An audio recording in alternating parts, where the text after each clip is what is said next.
welcome to Venture Unscripted, a podcast where we talk with founders and entrepreneurs about their journey from 0 to 1. Hi, welcome to another episode of Venture Unscripted. Today, I've got with me Tom Koch. So he is the entrepreneur in residence at Grand Valley State University and the CEO of Varsity Gems. And he's worked on a lot of different ventures. So I'm pleased to have a conversation with him today. So welcome, Tom. Yeah, thanks for having me. I'm excited. Absolutely. So today, Tom and I talked, and he's got quite a past of all these different ventures he's worked on. So I'm sure, Tom, you could go into hours of conversation on each of them, but we're going to try and hone our conversation in onto, let's talk about Varsity Gems. So love to know a little bit more about you and how you kind of got going with Varsity Gems and how that all came about. Sure. So I've been working at Grand Valley since last September. It's a part-time role, entrepreneur in residence, where basically I run the university student accelerator program. And that keeps me close to the cohort of younger folks. I also have a son who's a junior in college. And a little bit about my son. He's a 6'3" black kid. He's a conference champion high jumper in the Horizon League, which is a Division I conference, and actually just qualified for NCAA regionals. And there's a new thing in the NCAA called name, image, and likeness. And about a year ago that passed. It was July 1 of 2021 that became legal, where student athletes can now make money for their actual name, image, and likeness, whereas before they couldn't get paid. So that means anything from signing endorsement deals to selling products, to running camps and clinics, to having their own clothing line, all sorts of things under the sun. And Alex came to me, approached me and said, I really want to know more about this because I think I'm in a position to actually make some money. I think I can run some clinics and things like that. So I set out to be somewhat of an expert in NIL as much as you could. Under the radar, there were a lot of people that, if you're on LinkedIn, you can see them that really dove into the marketplace and went out of their way to be ahead of the game in NIL. So I've talked to athletic directors, student athletes. I know a bunch of kids that I used to coach in basketball. I was a former college athlete. I played football back in my day, and just talked to guys I knew that were playing sports, involved in sports, and had a sense of what was going on with this, and had a number of conversations with different companies in the space as well. Most notably Playbooked, which is based here in Grand Rapids, and they're an app that connects athletes with brands for endorsement deals. And while this was all going on, one day I was out at my parents' farm. They live about 20 minutes away from me, and in their retirement live on a farm. And my dad's still part-time with a company called McFadden Digital. And he and Tom McFadden, the CEO, were on the phone talking about NIL. And McFadden said, is this anything we should know about? My dad, being the naysayer that he is, ex-Oracle guy, so nothing is ever good except for Oracle, said, that's the stupidest idea in the world. It's really dumb. We want nothing to do with it. So I emailed Tom and said, hey, this is actually something that could be big. I'd like to talk about this project and what we could do.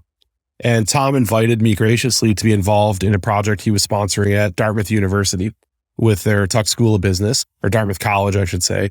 And the Tuck MBA students were researching name, image, and likeness, but also NFTs, which I'm relatively new to. I've got some background in fintech and knew a little bit about blockchain, but didn't know much about NFTs. But after a semester of advising these students, one of the students and I decided this is something we should start into a company. And at first, what we were doing was basically allowing any student athlete to create NFTs. The problem is student athletes were herding cats. So we've narrowed our focus to two sports, baseball and hockey. The reason why we picked those two is baseball and hockey players can get drafted out of high school and then still go to college. So you see a lot of players in baseball go to college. The team relinquishes their draft rights, but at that point they're a prospect. There's a chance they're going to get drafted again. With hockey players, the team actually maintains their rights. And hockey is one of the sports in college that's popular, but wasn't getting a lot of attention in NIL, mostly because the players have advisors. They're not really agents, they're advisors. And we now have, as an advisor to our company, a former NHL agent who knows a bunch of these guys and really push us in that direction. It's a really cool sport. So what we do pretty simply is we lazy mint NFTs for student athletes. They sell them and they keep 75% of the proceeds of any sale. Oh, nice. So explain that a little bit of, like, when you say you create NFTs, they're relatively new, as you mentioned, Tom, is like, so there's a couple people probably listening in that are like, well, what is that tangibly? Like, we know that NFT is a non-fungible token, but like, what is that? look like, feel like? How do you go about purchasing, trading, like all of that kind of stuff? Yeah, great question. What is that tangibly? It's nothing tangibly. It's non-tangible. It's non-fungible. I've wondered why, we don't use the term fungible goods more. But really what it is it's a digital trading card in the purpose we're using it, where it's a collectible that's generally an image. You can do videos and GIFs and other things of these student athletes. And what we really seek to do is make it as easy for the student athlete as possible. The technology behind creating an NFT, it's somewhat complex, but it's easy in practice. In other words, once you know how to do it or have a system to do it, it's not hard to create. The bigger issue is how do people interact with NFTs? Are they people who have a crypto wallet and are really into cryptocurrency and want to live in the metaverse? Or are they people who say, I don't know what an NFT is, but I want to support the student athlete, so I just want to pay with a debit or credit card? So we've made both ends of the transaction really easy. And what they get is a unique version of essentially a digital trading card, although we can make non-unique ones and we can do pack drops and things like that. But the idea really is taking the NFT technology off the table and saying, this is a cool new thing. It's a great trend. It's very marketable. And a lot of young people who are in the cohort of student athletes want to create NFTs, but really saying it's a great way for those who want to support the student athlete to put money in their pocket in a way that's not required. If they have an endorsement with Monster Energy drink, you can buy a lot of Monster Energy drink and that student athlete will theoretically get paid. But how much Monster do you really want to drink, right? Or if you're doing some of the other things like camps and clinics, if I'm a fan, I can't really go to a camp or clinic. My kids might. And for me as an alumni, I would love to find a way to put more money in the pocket of student athletes, being a D3 guy where there aren't scholarships. And we know that our school is expensive. So when kids come here, they're making a pretty big financial strain to begin with. The more we can ease that strain, the better. Yeah, that's great. So creating NFTs. So I'm curious of talking with a lot of entrepreneurs. It's really interesting and fascinating, their origin stories. So it's cool to hear how the idea came about. Now a question is so we heard the idea, how it came about, but how did you end up going from, because it sounds like you have some core technologies to actually create these NFTs. And it's how did you, the space between idea, this is the idea, to the space of, hey, we have a technological way of creating and generating these.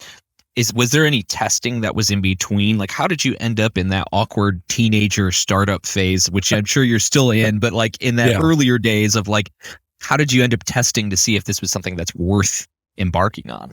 So we had two advantages that I've never had as an entrepreneur before. The first advantage was from the business side, researching and testing it, these Dartmouth MBA students, and the student Vlad, who continued along with us, in fact, is doing his MBA thesis or whatever the equivalent of a thesis is on this, and continued to, so Dartmouth College, Tuck has continued to support us in some way, at least academically. So that was a big help because that's a tool that most people would love to have that they don't have. And that original study was sponsored by McFadden Digital and the Platform Strategy Institute and their professor, Dr. Peter Evans, who's an expert in NFTs and a great guy. So Peter may come on as an advisor. Tom McFadden is an advisor. The technology itself, we again lucked out in that because McFadden was involved and I have a relationship with them. They took an equity position. It wasn't as easy as, hey, we're going to give you technology in exchange for equity. There was some grumbling in between, but we've become better as a result of that. So they're a pretty big equity holder. They're also great advisors to us and helping us. They've been through this battle before and know marketplaces, platforms, e-commerce, however you want to define that. So we have some great technologists behind us. And then as a core team, we have a CTO who really manages the project. And he's the same way. He's been through some projects before and he's got a pretty good background and was able to help us with that. So really at this point, we've taken in very little capital. We're bootstrapped. We are doing a small capital raise just to go for our go-to-market strategy. And we have really relied on, I found some crackerjack interns.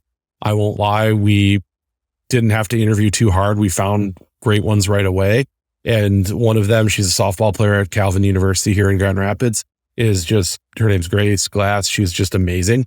And has come in and really hit the ground running, working hard. And the other one, Jonah Spates. Jonah plays football at Kalamazoo College and actually went to the same high school I did. So we'll have double alma maters together. And Jonah's the same way. He just started because they're on the quarter system, but they've come in 20 hours a week and overperformed and really been sponges.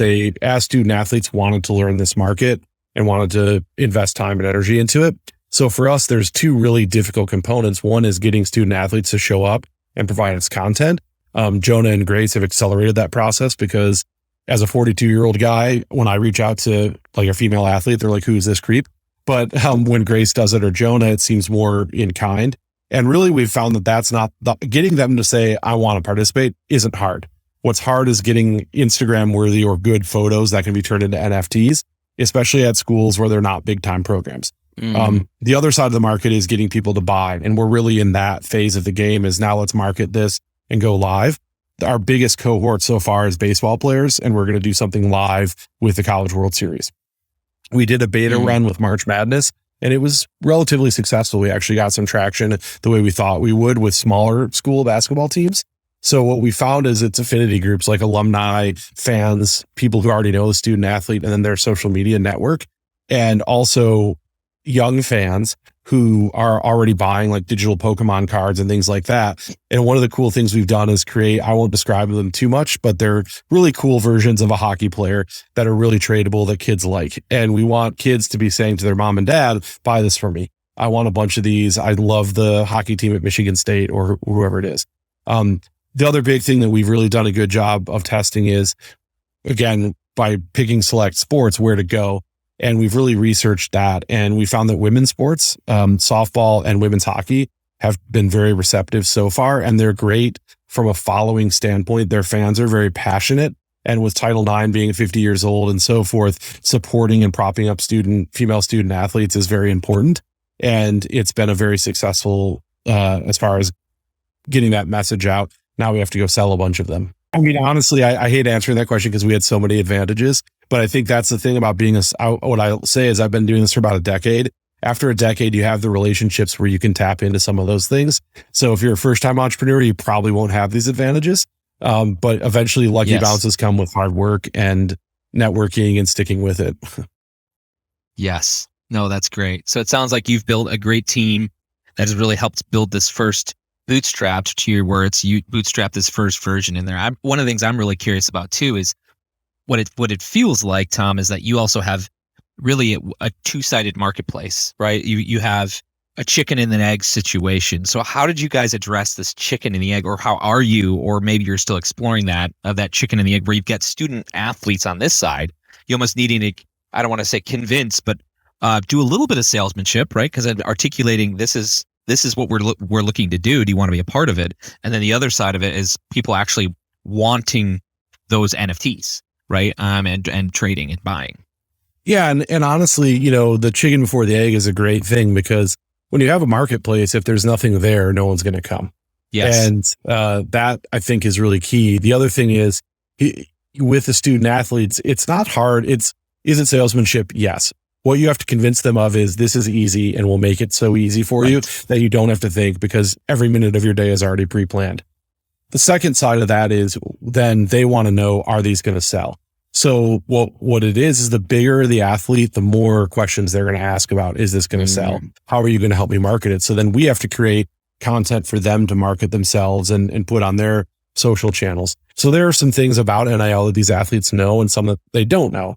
And if they don't know what they're talking about, we're really holding their hands early on. That's the other reason why working with somebody who already has an advisor or agent is great, because they've got a person they're theoretically paying or benefiting from helping them and holding their hand. What I would then say is on the other end, once you've got the marketplace or once you've got that side of it, people will show up and support this. Then the question is, do people really get NFTs or do they care about that side of the story? So one of the things we've been really cautious about is let's not talk too techie to people. Let's make sure that we're talking to them in a way that says this is easy. You're just buying something to support the student athlete. And honestly, like if someone's grandmother is buying this with a debit card, she probably doesn't care that she has an NFT. There is actually a third side, which is creators. And by creators, I mean people like photographers and so forth who might be at events and might work with student athletes and say, hey, I took a good shot of you. I'd love to make this into an NFT. Would you be so game? And how do we make it easy for them as well? We're not quite there yet, but we've got some work to do on that side.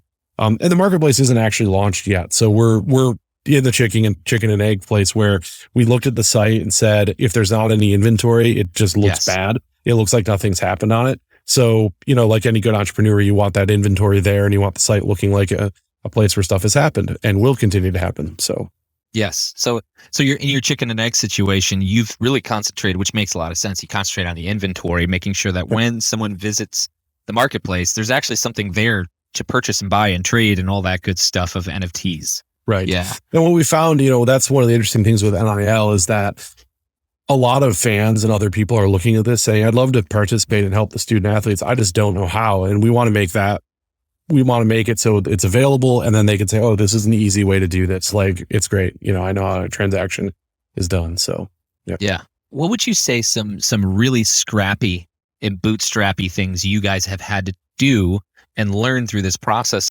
And what have been the biggest learnings, would you say, of like, has there been aha moments of like, oh my gosh, like we were headed down this way and either it was a 180 or it was like even a slight pivot, like, oh, we need a pivot.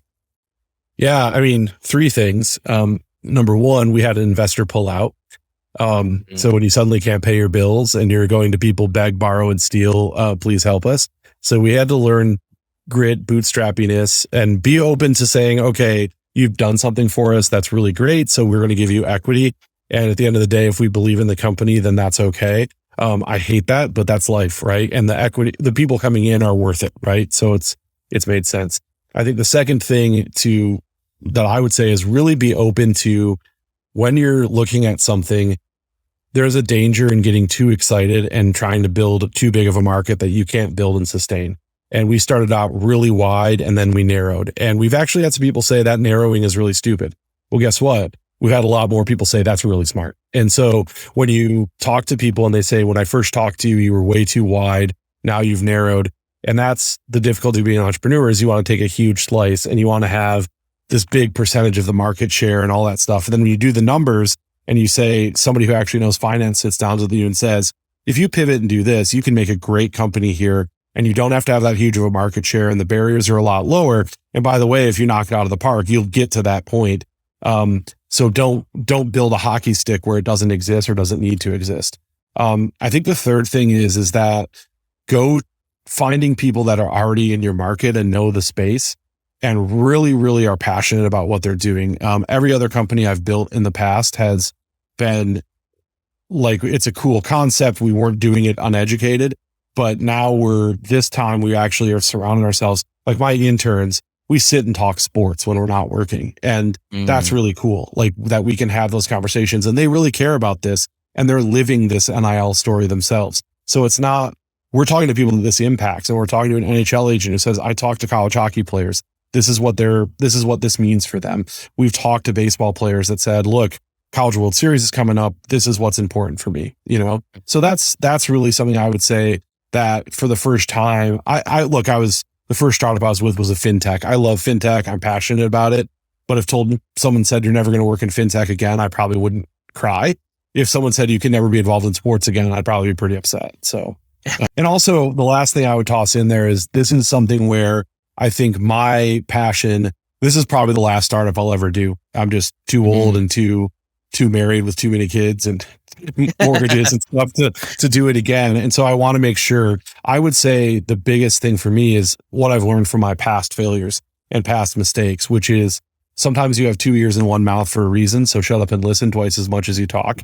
And listen, not just to people that are trying to help you, but people who don't seem to be helping you because sometimes they're telling you things that seem less than helpful, but they're true. But also listening to the market, listening to what people are talking about. And I would say in name, image, and likeness, that's been one big thing is people not listening to student athletes and saying, well, what do you guys really want? It's been a lot of, well, this is what this should look like. And they're kind of going, not really. So no, thanks. How can we be the guys that listen and make it easy and fun and something they want to do? Those are some great nuggets of advice. And I think your strategy is really smart if you just look at any like apps, right? Facebook didn't say we're going to take the entire market, right? They said we're starting at a college and then rolling out to other colleges, right? So it's a similar strategy where it's like, let's niche down, start somewhere small, and then we can work bigger once we make an impact here. So that seems very, very smart. If you were to look over your entire career, because you had mentioned at the tail end of this nugget when I talked about what are some pivots you've had to do or what are some learnings you've had to do. If you could start your entire career over again with 3 things, takeaways from your older, wiser self, what would those be? Well, I mean, which career? I mean, I'm a lawyer. I actually, when I was in law school, worked as a prosecutor, and to this day, am like, should I have ever just been a prosecutor and just gone after that and made no money, but had a really great life in Chicago, going after street gangs and stuff? The one thing I would say is take advantage of opportunities. I think one of the things that has become vogue is saying no as often as possible. That's great as long as you're not saying no to opportunities that really are good. And what I mean by that is sit back and really think about what something means and what is going to go place or help you go places and who are you with. The second thing I would say is really spending time. I'm in therapy right now. I went through a really bad time mental health wise. Spend time in your mental health and make sure that you're always that seems somewhat selfish, but it'll make everyone around you happier. It'll make you happier and it'll make you more successful. So make sure you're spending time not being one of these 24/7 constantly churning entrepreneur people. There's no pride in that. There just isn't. Yeah. And I know that that's a lot of people think that, and having Calendly schedule them and do all that stuff. Well, that's great, but be a person. And part of being a person is having the proper mental health and having friends and family and people around you know that you have proper mental health and care about you. So that seems like a bit of a generic advice, but it's key. The last thing I would say is when it comes to what you're doing, really do spend time on things you're passionate about. And obviously I know the easy answer to that is, well, then nobody would be a ditch digger. I get it. But like, figure out why you're doing what you're doing, and not in the Simon Sinek, what is your why kind of way, but for you personally, like not in a cheesy way. Really, why do you get up? Like what motivates you and what inspires you? And that will keep you going a lot longer than a cool piece of tech or whatever. And I look at a lot of tech entrepreneurs who built like the next piece of MarTech or some terrible CRM system. And it's like, they didn't build that because they love CRM. They built it because they saw a problem. They got passionate about solving it. And they knew that it was a means to an end for where they wanted to go in life. Yeah. No, those are super solid pieces of advice, especially, I like all 3 of them, but one that stakes out to me is too often in the entrepreneurial community, we reward working nonstop, right? We reward those that are just continuing to sacrifice everything for the sake of this business. I mean, you look around you and it's kind of like praised of like, this is what an entrepreneur is. It's part of the definition versus saying they're a person, which I love what you said, Tom. It's like, they're a person, focus on your own mental health. So that's awesome. It's refreshing because not very many people get to that point. Yeah. I'm like the anti 24/7 guy. There's so many tropes out there right now. And I look at some of these people that have bought into it, and yeah, if you're Jeff Bezos or Elon Musk or Mark Cuban and you just have that energy and that personality, so be it. But most people don't. And I think a lot of people don't want to admit who they are. And it's just funny when I meet people and they're in that 24/7 mode and you're like, you're going to burn, you're going to just crash and burn at some point. And yeah. So what's next? And when can we look for you said the marketplace isn't there yet. It's going to be launching for College World Series. So that's our big next thing.